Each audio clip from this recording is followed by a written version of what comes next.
اوضاع اروپا اصلا خوب نیست. اروپا داره آرایش نظامی به خودش میگیره. صحبت از استقرار نیروهای نظامی ناتو در سراسر اروپاست.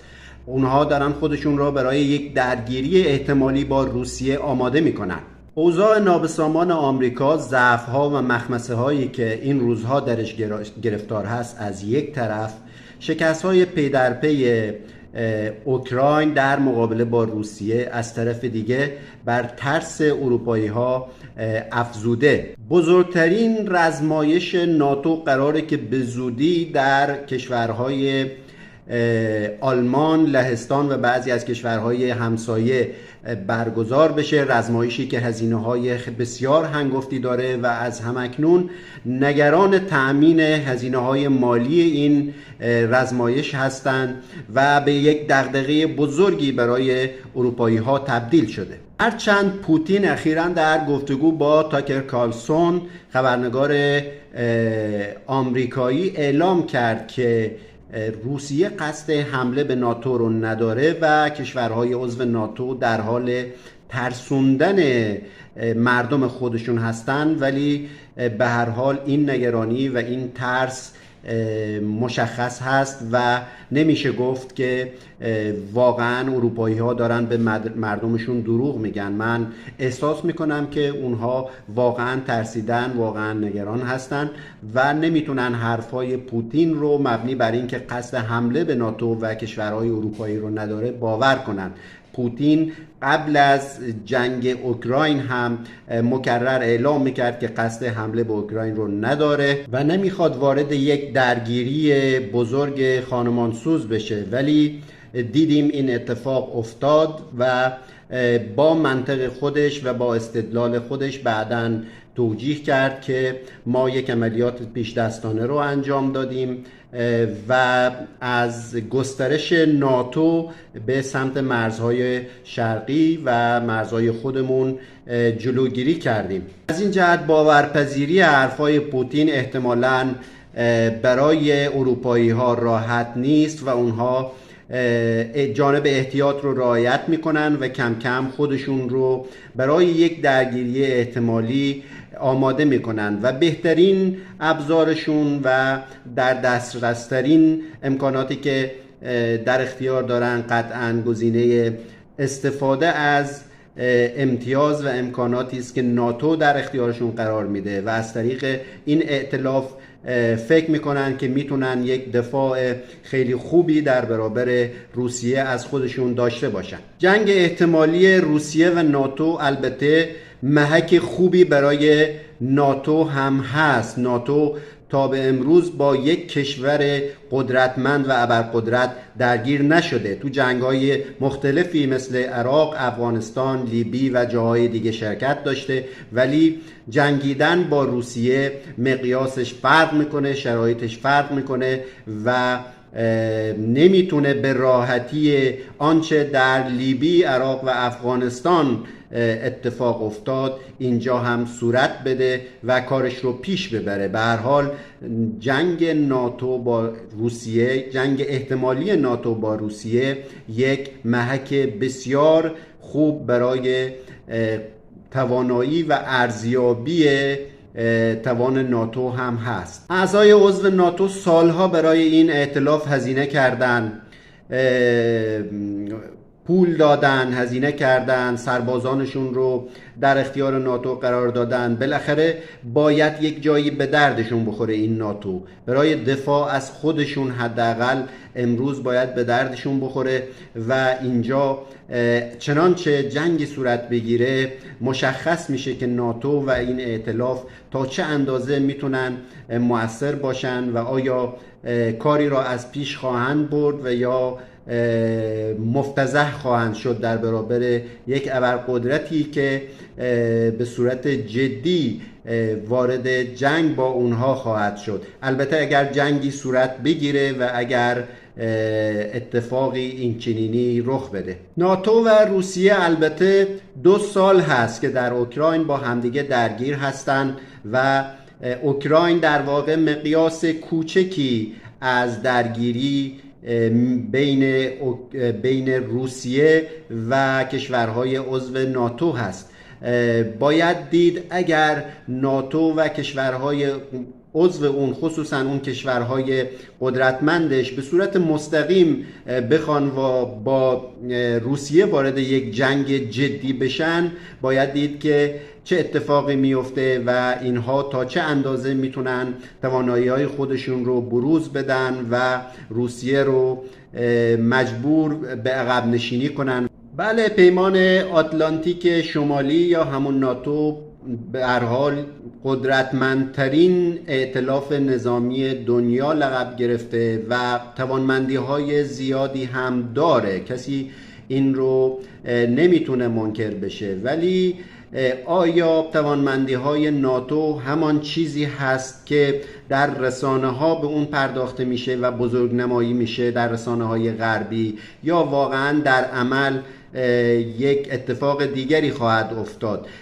باید دید اگر یک جنگی صورت گرفت آیا ناتو میتونه اون توانمندی هایی که ازش انتظار میره رو بروز بده یا نه. بنده شخصا فکر نمی کنم ناتو علیرغم تمام قدرتی که داره، علیرغم همه توانمندی هاش، اون چیزی باشه که تا حالا در رسانه ها ازش ساخته شده و به جلوی چشم مخاطبین خودشون قرار دادن. من فکر نمی کنم ناتو واقعا اون توانمندی هایی که در موردش تبلیغ شده رو داشته باشه، کما اینکه احتمال گسست ناتو بعد از مدتی درگیری وجود داشته باشه. پاشنه آشیل ناتو احتمال همین گسست هست که بعضی از کشورها در میانه جنگ خودشون رو کنار بکشن و همراهی کاملی نداشته باشن. صد البته که جنگ ناتو با روسیه دردسرهای بزرگی برای ولادیمیر پوتین و کشورش ایجاد خواهد کرد و شکی در این نیست که دردسر بزرگی برای روسیه خواهد شد و روسیه رو تحت فشار زیادی قرار خواهد داد. اما این به معنی شکست روسیه از ناتو نخواهد بود. روسیه هم نقاط قوتی داره و توانمندی های برجسته‌ای داره که میتونه از خودش دفاع کنه. ضمن اینکه در جنگ اوکراین هم واقعا همه توانمندی های خودش رو بروز نداده و بسیاری از توانمندی های خودش رو برای جنگ احتمالی با ناتو گذاشته که چنانچه رخ بده اون رو به منصه ظهور بیاره و در میدان خودش رو تحمیل کنه، قدرت خودش رو تحمیل کنه به کشورهای عضو ناتو. اگر چنین درگیری صورت بگیره، درگیری که اروپایی ها احتمالش رو میدن و دارن شرایط رو آماده و مهیا میکنن، یعنی پیش بینی میکنن و خودشون رو آماده میکنن، اگر چنین درگیری صورت بگیره قطعا روسیه هم متحدانی داره که اگرچه وارد جنگ مستقیم با ناتو نخواهند شد ولی به روسیه کمک خواهند کرد برای اینکه آمریکا و کشورهای عضو ناتو به موفقیتی دست پیدا نکنند و این تردیدی درش وجود نداره. هنوز نمیشه پیش بینی کرد که آیا واقعا جنگی بین روسیه و ناتو در میگیره یا نه و چه شرایطی در آینده ممکنه که پیش بیاد، هرچند که سخنگوی شورای امنیت ملی آمریکا جان کربی اعلام کرد که آمریکا بعید میدونه که روسیه وارد همچین درگیری بشه، چرا که روسیه بر جنگ اوکراین متمرکز هست و اونجا به مثابه یک باتلاقی براش هست که درونش گیر کرده و امکان درگیری جدید با ناتو رو نداره. یعنی این موضعی بود که آمریکا رسما اتخاذ کرد و اعلام کرد توسط سخنگوی شورای امنیت ملی خودش. حالا باید دید در آینده اتفاقی میفته یا نه. بعضی از کارشناسان هم اعتقاد دارند که با توجه به فشاری که اروپا داره بر خودش حس میکنه و هر روز عرصه رو بر خودش تنگتر میبینه، احتمال این وجود داره که خودش یک حمله پیش دستانه‌ای به روسیه داشته باشه برای اینکه در صورت وقوع یک جنگ بازنده نباشه و ضربه اول رو خودش زده باشه.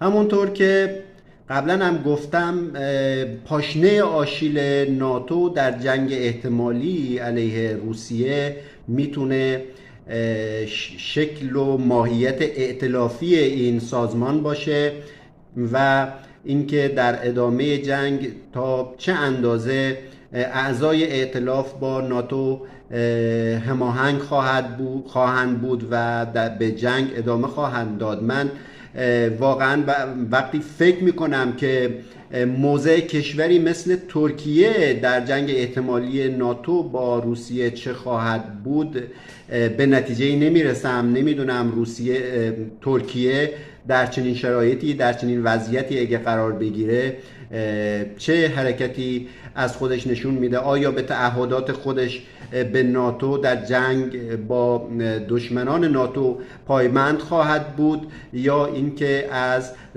درگیری با روسیه و مشارکت در درگیری با روسیه امتناع خواهد کرد؟ برای بنده خیلی جالب بود امروز 2 خبر رسانه‌ای شد و یکی در مورد فرانسه بود، یکی در مورد آلمان، با یک مضمون توافق نظامی با پیمان نظامی با اوکراین. هم فرانسه این پیمان نظامی با اوکراین رو امضا کرده و هم آلمان جدیداً این کار رو داره انجام میده و جالب این هست که این پیمان هم صرفاً در بعد کمک‌های مالی هست. یعنی اونها اروپایی ها، من فکر میکنم تا اونجایی که میخوان خودشون رو از درگیری سخت با روسیه برحذر بدارن و این اوکراینی که فعلا جلو افتاده خودش رو قربانی کرده رو با حمایت‌های مالی تا آخرین سرباز حمایت بکنن و به جبهه‌ها و خط مقدم هل بدن که خودش رو نابود بکنه و این یک ترفندی هست که قطعاً پیش از درگیری مستقیم و احتمالی ناتو با روسیه تا اونجایی که امکان داشته باشه اروپایی‌ها ازش استفاده خواهند کرد و سعی میکنن که روسیه در همین جنگ فعلی با اوکراین شکست بخوره و نتیجه نگیره. ولی این بعید هست این اتفاق، چون روسیه کاملا بر جنگ مسلط هست، هر روز پیشروی‌های بیشتری داره و داره به موفقیت‌های بیشتری هم میرسه.